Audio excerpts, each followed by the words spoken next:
કુંભનદાસજીના અંગ અંગમાં એ શ્રીનાથજીના એ શ્રીઅંગની સુગંધ સમાયેલી હતી, વસેલી હતી. શ્રીનાથજીનું મોઢું એ કુંભનદાસજીના હૃદય પર છે અને શ્રીનાથજીના મુખારવિંદ ઉપર કુંભનદાસજીનું મોઢું છે. કેવું સુંદર દ્રશ્ય એ દ્રશ્યમાન થઈ રહ્યું છે. ભક્ત અને ભગવાન વચ્ચેનો કેટલું સુંદર પ્રેમનું દર્શન થઈ રહ્યું છે. कुम्भनदासजीના ધબકારા એ શ્રીનાથજીના કર્ણ સુધી પહોંચી રહ્યા છે. इतने निकट पहुंच गए हैं श्रीनाथ जी के कुम्भनदास, उनके दिल में जो श्रीनाथ जी समाया हुआ है, आज उनके दिल के बाहर भी वो श्रीनाथ जी बाबा का मुखारविंद का अनुभव हो रहा है. તાપણું ગરમ જલ થઈ ગયું છે અને લાલાને કહે છે, અરે લાલા જરા એક હાથ બહાર નીકાળો. લાલાએ ધ્રુજતા ધ્રુજતા એક હાથ બહાર નીકાળ્યું. કુંભનદાસજીએ એ જલમાં વસ્ત્ર બોળીને ધીરે ધીરે એ ચંદનને પહોંચવા લાગ્યા છે. જોતામાં આખું ચંદન એ ગરમ જલ દ્વારા કુંભનદાસજીએ વડું કર્યું છે અને ચંદન વડું કર્યા પછી હવે लाला ने कुमना पूछे छे, लाला ठंडी कम भाई?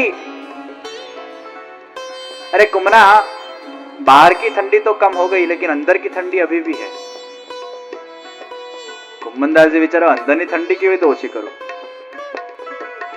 બહાર ની ઓછી થઈ, અંદર ની કેવી રીતે ઓછી કરું? लाला કહે છે, अरे कुमना, बाहर की ठंडी तो ये लेप को पहुंच के तूने कम कर दी, लेकिन अंदर की ठंडी पहुंच के नहीं, अंदर की ठंडी निकाली नहीं जा सकती. अंदर कुछ डालो ना तुरंत चली जाती है. कुमना ने श्रीनाथ जी कहते अंदर कुछ डालो ना तुरंत चली जाती है. लाला क्या डालूं? अरे कुमना, तुम्हारी वो श्यामा गाय है ना, वो श्यामा गाय का वो सुंदर धारोष्ण दूध अगर मैं अंदर रसपान करूंगा ना, मेरी अंदर की ठंडी भी चली जाएगी. कुंभनदास जी वो प्रसन्न थया कि वाह वाह लाला सामेथी दूध मांगे छे, धारोष्ण दूध, ए उष्णा वाळું दूध अंदर जसे ठंडी जती रहेशे. गया छे कटोरो लईने, अरे ओ कुमना रुको, तुम कटोरा लेके जाओ અને ત્યાંથી પાછા દૂધ કાઢીને લાવો અને એ કટોરાના દૂધને આ ઠંડી હવાનો સ્પર્શ થાય, એ ઠંડુ થાય, મારા અંદર જાય, ઠંડી વધે ના, ડાયરેક્ટ ડાયલિંગ થશે. આ કટોરા રૂપી સાધન પણ વચ્ચે જોઈએ નહીં. ડાયરેક્ટ ગાયના સ્તનના નીચે હું બેસીશ અને ડાયરેક્ટ ધારોષ્ણ દૂધ મારા મુખારવિંદમાં જ્યારે જશે અને એ ગટક ગટક હું પીશ ને ત્યારે અંદરની ઠંડી પણ જશે. અને કુંભનદાસની ગાયનું નામ છે શ્યામા. શ્યામા ગાયના નીચે શ્યામ સુંદર બિરાજમાન થયા છે. श्यामा गाय के नीचे श्याम सुंदर विराजमान होकर અને કુંભનદાસજી ત્યાં જ્યાં એ સ્તનોને ધોવા લાગ્યા છે, ડાયરેક્ટ ધાર એ શ્રીનાથજીના મુખારવિંદમાં પડી રહી છે. શ્રીનાથજી એને ગટક ગટક પી રહ્યા છે. હવે દૂધ પીવાઈ ગયું છે, અરોગાઈ ગયું છે, બહારની ઠંડી પણ ગઈ, અંદરની ઠંડી પણ ગઈ. હવે શ્રીનાથજીને મસ્તી સૂજી, કામ પૂરું.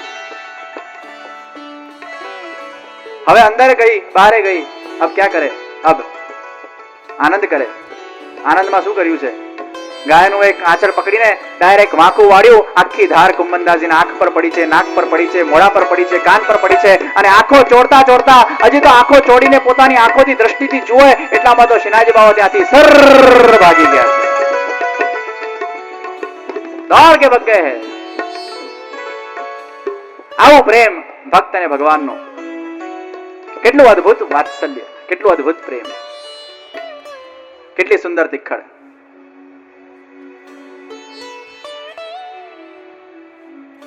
શ્રીનાથજી બાબા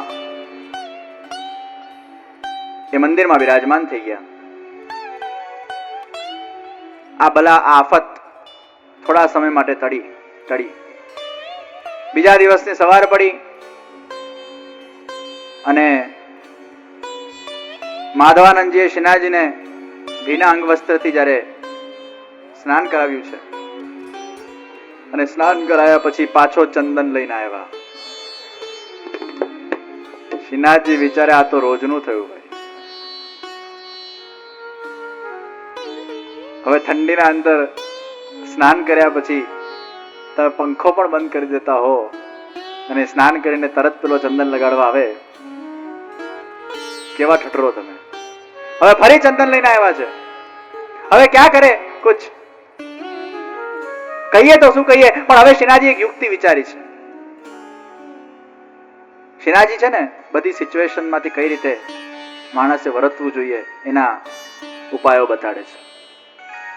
તમારા જીવનમાં પણ એવી સિચ્યુએશન આવી હોય કે તમે ઘણીવાર કોઈને કંઈ કહી શકતા ના હોય પણ સહી પણ શકતા ના હો, એમાં શું કરવું? સાપ ભી મરે લાઠી ભી ન તૂટે, કેસે કરના? માધવાનંદજીને એકદમ એવું કહી દે કે તમારે આવું ચંદ્ર નથી ગમતું તો હર્ટ થાય. અને શ્રીનાથજી બહુ ધ્યાન રાખે છે કે જે મારું દિલથી કરતો હોય એને હર્ટ પણ નહીં કરવું. હવે હર્ટ પણ નથી કરવું અને એ જે કરે છે એ સહાતું પણ નથી. આવી સિચ્યુએશનમાં શું કરવું એ શ્રીનાથજી બતાડે છે. Tackle the situation. આ દુનિયાના અંદર જો માણસ ટેકલ કરતા શીખી જાય ને તો પોતે પણ પ્રસન્ન રહે, બીજાને પણ પ્રસન્ન રાખી શકે. શ્રીનાથજી હવે આ સિચ્યુએશનને કેવી રીતે ટેકલ કરે છે? શ્રીનાથજી શું કરે છે? માધવાનંદજી જયારે ચંદન લઈને આવે ત્યારે એવું નથી કહેતા કે ચંદન ના ધરતા આમ છે તેમ છે, ના, એમાં એમને ખોટું લાગી જાય. અને મહાપ્રભુજીની આડી છે ને, ખોટું ના લગાડાય, યુક્તિ કરાય. જોર કા ઝટકા ધીરે સે લગે. કોઈને એકદમ ઝટકો આપો એના કરતા ધીરે ધીરે આપો. એ શ્રીનાથજીથી શીખવાનું છે. કેસે દેના? ઝટકા દેના હે નિશ્ચિત, લેકિન ધીરે ધીરે. કહેવાની એક રીત હોય. અમુક વસ્તુ અમુક રીતે કહેવાય, અમુક વસ્તુ અમુક રીતે કહેવાય. કહેવાનું એ જ છે, લક્ષ્ય એ જ છે, પણ કયા રીતથી, કઈ રીતે તમે કઈ વસ્તુને કેવી રીતે પ્રેઝન્ટ કરો છો એ પ્રેઝન્ટેશન ઉપર તમારા એ ભાવો નિર્ભર કરે છે. તમારા કયા પ્રેઝન્ટેશનથી સામેવાળાના દિલ પર કેવી અસર પડી શકે છે, that you have to tackle. Shrinathji ઝીણી ઝીણી વસ્તુનું ધ્યાન રાખે છે. એવું નથી કીધું ચંદન ખરાબ છે, ના, મને નથી ગમતું, ના. શું કે છે? જયારે ચંદન લઈને પાસે આવે છે, માધવાનંદજી તમે તો બહુ જ સારા વિદ્વાન પંડિત છો, મહાપ્રભુજી દ્વારા તમને નિયુક્ત કરવામાં આવ્યા છે, ધન્ય છે તમારી ભક્તિ, વાહ, તમારી ભક્તિ તમે બહુ પ્રસન્ન છે. ટેકલિંગ. અમે બહુ પ્રસન્ન છીએ. વેદોક્ત રીતે, વેદ મર્યાદાના આધારિત તમે એટલી સુંદર રીતે અમારી ભક્તિ કરો છો. ખરેખર તમારા જેવા જ્ઞાનીઓ આ સંસારમાં બહુ ઓછા છે. માધવાનંદજી તો ફૂલાયા. વાહ વાહ, મારા ચંદનથી એટલા બધા પ્રસન્ન છે. એમને એવું થતું હતું ચંદનથી ભગવાન પ્રસન્ન છે. આંગળી બોળી અને આંગળી બોળીને આગળ આવવા લાગ્યા. શ્રીનાથજી વિચારો આ તો હવે અતિશય થઈ ગયું, હવે રોકો. બહુ કોઈને તમે ફૂલાવો ને પછી અતિશય થઈ જાય, તે વધારે પડતું આસમાનમાં ઉડે, પછી રોકવો પડે. હવે શ્રીનાથજી ટેકલિંગ, રોકા. પણ માધવાનંદજી આ ચંદન તમે જયારે લઈને આવો છો અમને બહુ ગમે છે, પણ આ ચંદન છે થોડું કસ વગરનું છે. હું તો ઉત્તમ થી ઉત્તમ વસ્તુનો ભોગતા છું અને આવું ચંદન તમે મને ધરાવો. જો આ ચંદનનો કટોરો લઈને તમે મારા સામે ઉભા છો તો એ મને કેટલી ગરમી લાગે છે. આ ચંદન તો એવું હોવું જોઈએ કે પાસે લઈને ઉભો રહો ને તો ઠંડી લાગવા લાગે. આ તમારા ચંદનમાં છે ને એટલો તત્વ સારા નથી. તો પ્રભુ શું કરું? જો મલ્યાગીરી પર્વત છે ને દક્ષિણમાં, ત્યાં ચંદનના બધા વૃક્ષો ઉગે છે ને ત્યાંનું ચંદન એટલું સુંદર છે, એ ચંદનના પાસે જઈને તમે બેસો, તમને શીતળતા પ્રદાન થાય. માધવાનંદજી કીધું, જી મહારાજ, કોઈકને મોકલીને મંગાવી લઈએ. ના ના માધવાનંદજી, કોઈકને શું કામ મોકલવાનું? તમારે શું કામ છે? તમે ક્યાં પરણેલા છો ને સંસાર છે, છોકરા છે ને આ છે તે છે? તમે તો સંન્યાસી છો. અને તમારા જેવા વિદ્વાન પુરુષો ચંદનનું સિલેક્શન કરવા જાય ને તો ચંદન યોગ્ય આવે, પાછો પેલું ભલતું લઈ આવે અને પાછો ધક્કા ખાવાના ના. બસ 2-3 દિવસમાં બધું થોડુંક પતાવીને. અરે 2-3 દિવસ કેમ? ચંદન લઈને આગળ આવવા લાગ્યા. શ્રીનાથજી કહે છે 2-3 દિવસ કેમ? અત્યારે જ નીકળો. બસ લાલા, આ ચંદન સમર્પી દો પછી નીકળું. ના, ઉભા રહો. હવે એટલા અકળાયા શ્રીનાથજી કે આ ચંદન આ વખતે મને સ્પર્શ થવું નહીં જોઈએ. ઉભા રહો, અત્યારે ને અત્યારે જ તમે નીકળો.